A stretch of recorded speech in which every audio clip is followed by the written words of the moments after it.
আমি কত কষ্ট হইরা সন্তান পালছি রে। 1 মাস হয়েছে গাড়ি রে আমার সন্তান মারা কেলিগা আমার সন্তান মারলো কেলিগা আমার সন্তান রে মারছে। আমি এই সন্তানের বিচার চাই।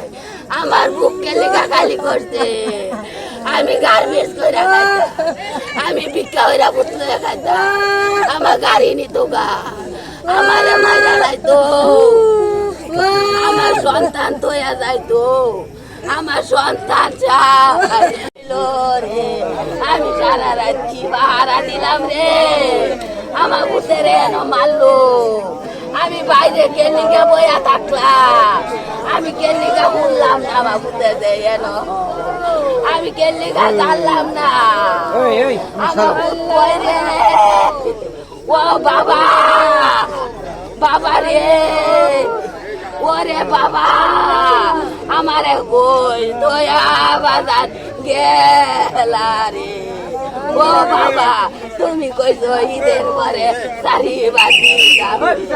ও বাবা, ঈদের পরে আমি শাড়ি বাঁধি আমারে পালবো রে।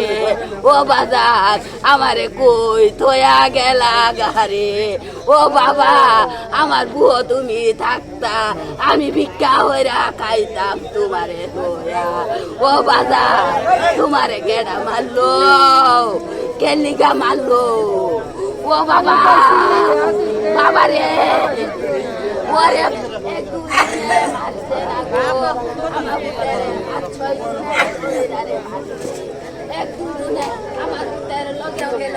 আমার বাড়ি আমার ভূতের এনো 5-6 জনে ধরে আমার দিছে না গো।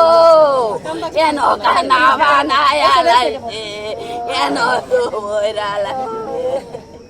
ও বো কারের মন্ডাই আসছস বাবা, কেডা এরকম শত্রু হইল রে বাবা। এই শত্রুর মুখ আমি দেখবার চাই, এই বিচার আমি চাই। আমি এই এলাকাতে আমার ভূতের শত্রু আছে।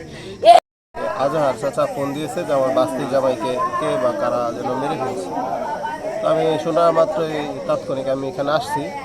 আসে দেখছি অনেক লোকজন এখানে জড়ো হয়েছে। আসিফ এই আমাদের এইখানেই থাকে, সে অটো রিক্সা চালায়।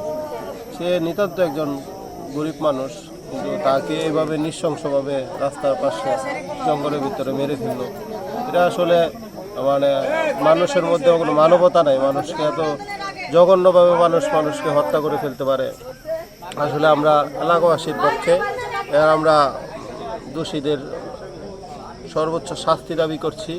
যারা এই নৃশংস হত্যাকাণ্ড করেছে, আমরা পুলিশকে এবং আইন শৃঙ্খলা বাহিনীর প্রতি অনুরোধ রইল, আপনারা অতি দ্রুত আপনারা আইনি ব্যবস্থা নিন। এই দোষীদের আপনারা খুঁজে বের করে তাদের সর্বোচ্চ শাস্তি যেন নিশ্চিত হয়, আমরা এলাকাবাসীর পক্ষে সে দাবি জানাচ্ছি।